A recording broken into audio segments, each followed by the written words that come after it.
What's good, everybody? It's your boy Jaden, back at it again with another video.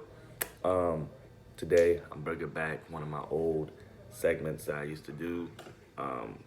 When I was first making my YouTube channel, I used to do something called the NBA Week in Review because I was always into sports, and I am currently in school to be a sports journalist. So basically, what I'm gonna start doing is like probably once a month. Oh, sorry, fixing my charger. Probably once a month doing like a sports podcast or something like that. Just talk about sports, talk about what's on my mind, talk about the current events in sports. I got my phone resting on my computer right now, so I will be like looking up topics right here. I'm probably gonna edit this up anyways, but basically just giving y'all a look into things that I think is important in the sports world right now. I do got First Take on in the background, so you're probably gonna hear that at some point during the video. Good old Stephen A. Smith, my idol. So yeah, hopefully that's my goal, to get up to him. But I'm gonna start out with my favorite sport, which is the NBA, basketball in general. Basically, we've seen a lot of things go through in basketball, but one of the biggest topics right now, I'm pulling up the standings. One of the biggest topics right now is the flat-out turnaround of the Golden State Warriors. A lot of you guys wanted me to talk about that and touch on that, whether I think that the Warriors still have a chance of making the playoffs or whether I think they're done, stuff of the sort. Here's what I'll say about the Golden State Warriors. So basically, when we're looking at the past 7 games, other than like last night they won, they beat the Trailblazers. Eric Pascal had a crazy performance. But in the past 7 games, and 6 of them, they lost Kevin Durant to a torn Achilles. They lost Klay Thompson to a torn ACL. Lost Stephen Curry to a broken hand, lost Draymond Green to a torn thumb ligament, and D'Angelo Russell's nursing some kind of injury. They're beat up. They're wounded Warriors, to say the least. With Klay out for the season, with Curry out until at least February, there's absolutely no way I see this team making the playoffs. And yes, I know that this is an experienced team. Yes, this is a team that's just gone to, 5 straight finals, I think. Yeah, they've done that, but at the same time, the core of that title group, other than the star players, is all gone. Iguodala's gone, Sean Livingston's gone. Like those 2 were huge contributors to the reason that they still got to the finals. And even changing from last year's team to this year's team, there's no Boogie, there's no Kevon Looney's injured. They got rid of Damian Jones. They got rid of most of the players on their bench. And this seems like it's going to be a throwaway season for them. Like, honestly, if I were the Warriors as of right now, I would look to potentially moving D'Angelo Russell by the trade deadline to a few interested teams. And I'm going to use that to segue. Basically, because, D'Angelo Russell, when they traded for him, it was just to salvage losing Kevin Durant, which is very understandable and a great move by Joe Lacob. But I feel like they didn't get him to develop him. They didn't get him to have him as a part of the Warriors for the long term. And I feel like it's a short-term move that they're going to use to try to add assets. So I'm going to pretty much go through the top 3 teams that I think have the best shot at landing a D'Angelo Russell trade. And I'm going to start – sorry, I'm sick right now. I'm going to start with the Detroit Pistons. Detroit, they do have – need at point guard because Reggie Jackson isn't getting it done, and Derrick Rose has been playing great this season, but Derrick Rose is also on a minutes restriction. He's been on a minutes restriction since ranging back from 2017, I believe, which was last year with the New York Knicks. He's been on a minutes restriction, so yeah, he can get you buckets off the bench, and he can contribute. So sorry, he can contribute. But at the same time, it's not going to be a winning recipe if you have Derrick Rose as your starting point guard, especially in the Eastern Conference. So if the Pistons want to cash in and get a star point guard next to their already developed core in Blake Griffin, Andre Drummond, then I feel like they need to cash in. Now, a trade I would possibly look at doing if I was them is potentially Luke Kennard, Sekou Doumbouya, and a first-round pick. They did just send Sekou Doumbouya down to the G League yesterday. Well, by the time I get this video up, it'll be past yesterday. But they sent him down to the G League on Monday. Sorry, they sent him down to the G League on Monday. So I feel like they're still looking to develop him. He still doesn't have the tools that they need. And I feel like the Warriors would do it because A, they're looking to get like younger, looking to start that rebuild. With Klay Thompson out for the foreseeable future, bringing in a shooter and Luke Kennard would definitely help their core. And then Sekou Nuboya, young guy, he can play the 3 or the 4. He can benefit like strongly from Draymond if they decide to keep Draymond even. And I feel like it'd be a nice piece for them to have moving forward. And then getting a first round pick. Even though the Pistons, after making that trade, would potentially be a playoff team, I feel like getting a first round pick would still be valuable for them. They can get another like mid round pick to pair with their lottery pick. And I feel like this is a beneficial thing for the Warriors right now, like to be in this position, especially considering that tanking isn't really awarded anymore, as you saw with last year's lottery. But yeah, that's the first scenario for a D'Angelo Russell trade. The second one, it's one that I've seen in the media quite a few times, but I don't really like the idea of it. It's a New York Knicks trade, in which the Knicks would move Frank Ntilikina, Kevin Knox, Marcus Morris, Wayne Ellington, and the 2 Mavericks first round picks. Personally, I believe that's a massive overpay for D'Angelo Russell. I believe that we shouldn't have to include Kevin Knox or even 2 picks. I mean, well, if we're taking out Knox, we can still include the 2 picks. But, I just feel like as a New York Knicks, that wouldn't be a good move. But I have seen it in the media a lot. So that could potentially happen. I wouldn't want that to happen. But, that's just, I just hope it doesn't happen, honestly. But the Warriors would do it to try to get in younger pieces like Frank Ntilikina. I know a lot of people in the sports world have already given up on Ntilikina, but he's showing this season that he can be a viable option. He's improving himself on offense, and he's already great on defense. He played pretty solidly against the Celtics the other night. Unfortunately, we took that loss because Jason Tatum, he called games, simple. But yeah, like I feel like the Warriors would do that to get him. Kevin Knox is a great young player. He's really coming into his own this season. He's shooting extremely efficiently. That size, the length, athleticism of Knox would be great. And then Marcus Morris, make contracts match, make salary match. And the good thing for the Knicks would be if you make that trade, D'Angelo Russell's there for the long term, and he's a star that we can pair with R.J. Barrett for the foreseeable future. But I wouldn't want that to happen. And then the third one, the one I believe is the most viable option that I saw the other day, is D'Angelo Russell to the Timberwolves for Robert Covington and Jarrett Culver, I believe, and a first round pick. It was either Culver or actually, let me make sure. Because I don't think this player's still in Minnesota. Yeah, okay. I was thinking about Dario Saric because I thought they were going to include him in the trade, but yeah, he's no longer in Minnesota. He's in Phoenix. But I feel like they could do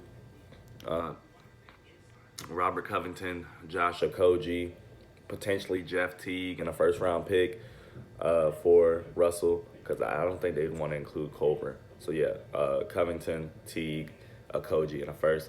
Okogie is a really talented young guard that they could use, potentially putting in the shooting guard spot until Klay returns.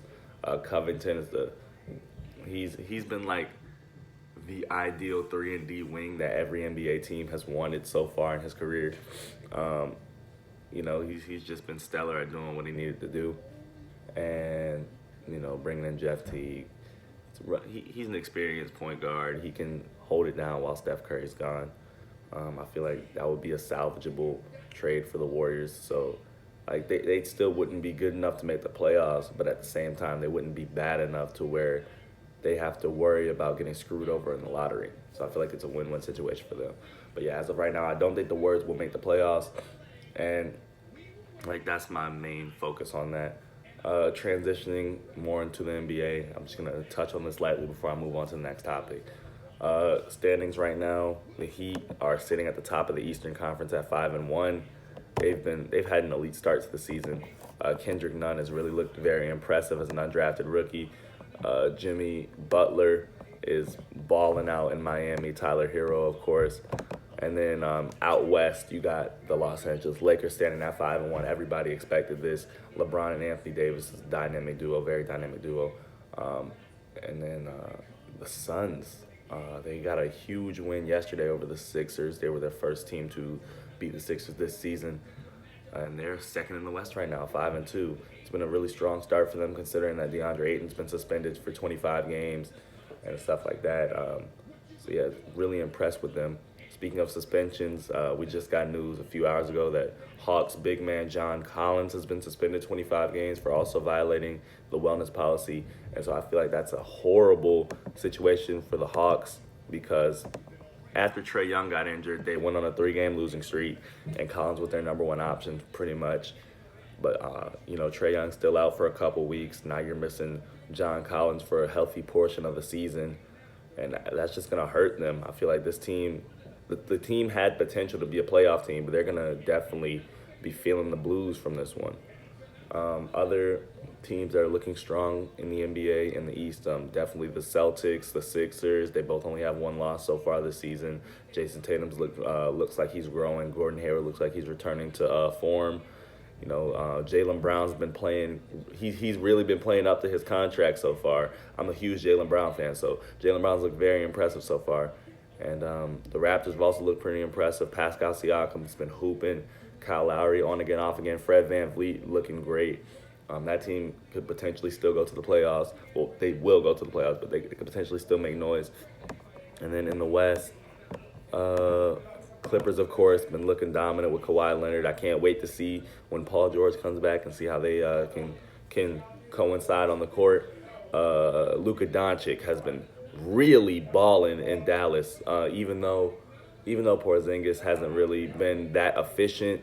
Luka Doncic has looked killer right now this season. And if he keeps up this level of play, and if the Mavericks can elevate themselves and keep themselves in the top 4 in the playoffs race, then Luka Doncic can definitely have his name spoken amongst a potential MVP candidate. For some disappointments this season, I definitely say the Rockets so far have started off rough, kind of like how they did last season, except now there's no Melo to blame. I still think that Carmelo Anthony deserves a job in the NBA. That was actually going to be my next topic. Carmelo, there's really no reason that Carmelo Anthony shouldn't be signed right now. There's plenty of room on teams' benches, such as the Nets, the Warriors, the Sixers, the Hornets. Like there's plenty of teams that could use his services. The Trailblazers.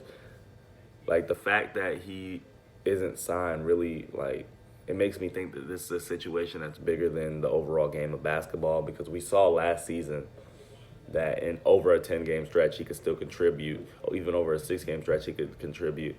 For 6 out of those 10 games, he averaged 17.8 points per game on 46.5% shooting from the field. He was really shooting the most efficiently on that Rockets team before he got waived.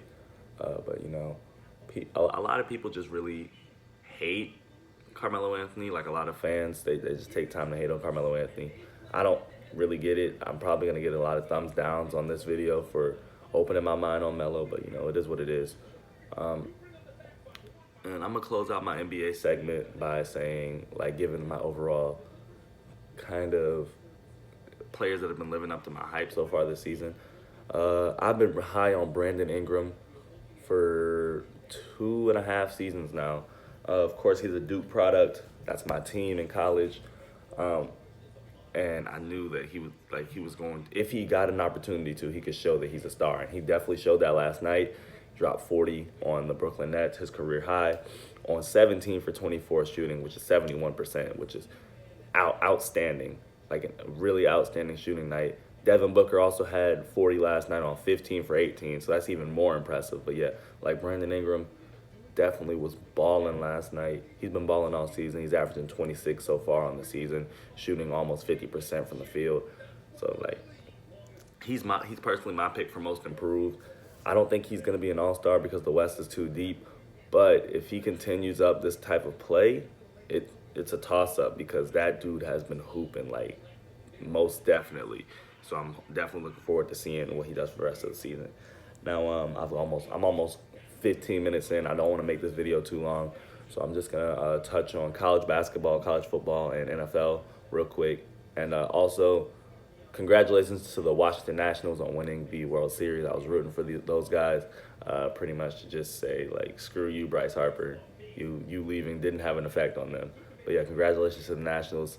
Y'all are y'all are low key rivals with us. I'm a Mets fan, but it is what it is. Congratulations to you guys. Moving on to college basketball, that kicks off tonight. We got a star-studded doubleheader. We got, I believe it's Michigan State and Kentucky, and then we got Kansas and Duke. Personally, I have really high hopes for my Duke team this year. They're way deeper than they were last year, even though last year had more star power with Zion and RJ. This is a much deeper unit. You got Trey Jones returning from last year as a starter. You still got Cassius Stanley, Wendell Moore. You got Jordan Goldwire, Matthew Hurt, big boy Vernon Carey down in the post. You got my personal favorite player on the team, Alex O'Connell. You got, it's a really deep team. I don't know if I said Wendell Moore yet, but yeah, you got Wendell Moore. Still got Javin DeLaurier from last year. It's a really deep team. You get to see Joey Baker this year. Jack White's still there. So it's going to be a really exciting team to see. It's really, we really got pretty much a 4 or 5 stars filling out the entire team. So I feel like this team can definitely make some noise in the tournament if you give us a chance. So, hey, don't sleep on us. Don't sleep on us. Switching gears to the NFL real quick. Another Monday Night Football defeat for the New York Giants, my New York Giants last night. It was really disappointing to see that Saquon Barkley didn't have the best game and that the Cowboys were, like, the score didn't really tell the story of the whole game, but it was closer than it looked. And now, we're approaching up on the playoff race. In the AFC East, it looks like the Patriots firmly got that down pat, even though they just took their first loss to the Baltimore Ravens. I'm a big Lamar Jackson fan, so I was definitely satisfied with his performance against the Patriots, proving how time and time again that he can be a legitimate quarterback in the NFL, and how he was definitely slept on in his draft class. Still crazy that he slipped all the way to 32. But for the Patriots, a lot of Patriots fans that I know want to make this a big deal or blow it out of proportion and be like, oh, everybody's going to sleep on us now. Everybody's going to say the dynasty's over. Everybody knows that the Patriots are legit. The question is, are they going to be able to be as dominant as they were in the first half of the season now that they're entering a tougher stretch of the schedule? That's the only concern. They still have the best defense in the NFL to me. They still have the best quarterback of all time on their team. But the question is, will they be able to keep up the consistency? And I don't know. I'm not going to doubt them. They're still favorites to win the Super Bowl, as always. But I'm just saying they have a lot of questions to answer going into this bye week this week. And, I mean, even though they have a little bit of room, the Bills are right behind them at 6-2. So they do need to be wary. If they start slipping, then I'd be worried. But I'm not worried for them right now. And the AFC West is looking like the Chiefs have that down pat. But I'm not counting out the Raiders yet. They are 3-1 at home so far on the season. They're 4-4 on the season, and then with the Chiefs not having Patrick Mahomes, it would be interesting to see if the Raiders can go out and get it. I'm a big fan of Josh Jacobs and Tyrell Williams, so I think that they're capable of doing something. So I don't know. It's going to be interesting to see. AFC North, I'm pretty sure the Ravens have that down pat, but like I said with the last one, the Steelers have been on a come up. They started the season 1-3, and now they're 4-4. So it's going to be pretty interesting to see if the Steelers can keep on that development. Mike Tomlin's actually proven that he's a solid coach for once. While I'm touching on the AFC North, the Browns have been one of the biggest disappointments of the season. All I heard all off season was how the Giants were clowns for trading Odell Beckham to the Browns, and how the Browns are going to be Super Bowl contenders this year, and they're 2-6, we're 2-7. I mean, it's the same team pretty much. You really hate to see it. AFC South, this is a more close division. You got the Texans and Colts both right there, neck and neck. Jacoby Brissett is injured for the time being, so I think that the Texans will end up pulling off that division. But you never know. You really never know. But that's my safe pick for the moment. In the NFC, you got the NFC East, Cowboys, and Eagles. They're both going to be pretty much fighting for that playoff spot back and forth this season. Us and the Redskins were out of contention, like not even close. Then you got the only undefeated team left heading out to the NFC West. The 49ers, they've been looking very dominant all season. 5-0 on the road. They've only allowed 102 points all season, which is the second least behind the Patriots, 98. So, like, they have a really stout defense. Pretty much their only weak link, even if you call it weak, is Jimmy Garoppolo. And Jimmy Garoppolo's still a pretty solid quarterback. So it's going to be interesting to see how this Niners team finish off their second half of the season. And potentially, who knows, maybe this team goes to the Super Bowl. But they do have to be wary of the Seahawks, who they have coming up, who just added Josh Gordon. That's going to be a very tough matchup for them. But if they can win that, then I feel like all the doubts should be gone from whether they're a legit team or not. And the Seahawks are right behind them, though, at 7-2. So, and then I don't count out the Rams either at 5-3. They're on a 2-game winning streak. They could potentially do a season turnaround if everything goes right for them. Then you got the NFC North. The Bears have had a really tough season because Mitchell Trubisky just hasn't been playing well whatsoever. I feel kind of bad for him because he's getting a lot of hate, but some of it is warranted. The Packers are a very lucky 7-2 right now. They could easily be 6-3. That Lions game was still something else. But the Packers and Vikings are neck and neck. So basically, that's going to be an interesting development to see as we get closer to the postseason. Then we got the NFC South with the Saints, dominant Saints.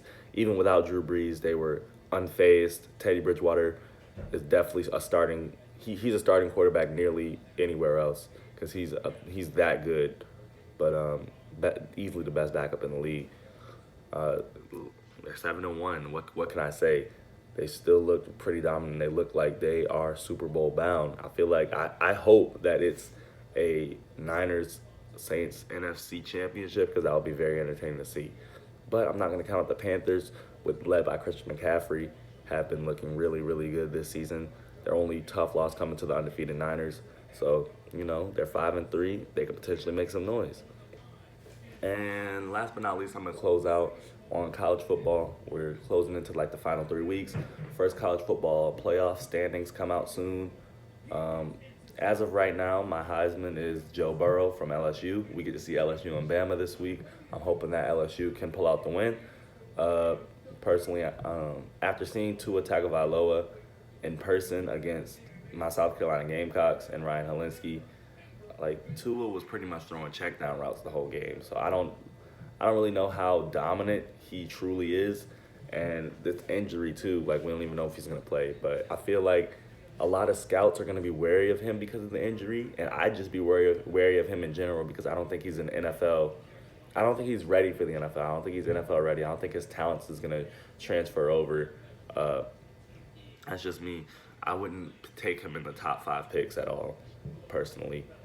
And then other than that, we got Clemson, another overrated team in my opinion. I'm not just saying that because of our rivalry with them. I'm just saying that because A, Trevor Lawrence has looked very weak this season, and B, they've had a lot of close calls with ACC teams. Like I feel like if Clemson was in the SEC, I don't think that they'd be undefeated right now. Honestly, I feel like they'd be like an 8-4 team because I don't know if I can realistically say that Clemson will be able to beat Georgia, Florida, Alabama, and LSU. Like honestly, that's my take on it. Maybe even Auburn even. So hey, that's all for me for now. I'm gonna chop this up. But if you want to hear more sports content, be sure to keep up with me. Make sure to like, comment. And I'm at 99 subscribers right now. So if one of y'all boys can subscribe, y'all be my 100th subscriber. And that would be like fire. And I'll give you a gift of some sort. I don't know. But yeah, thank you guys for tuning in. And I'm going to talk to y'all boy later. Peace out.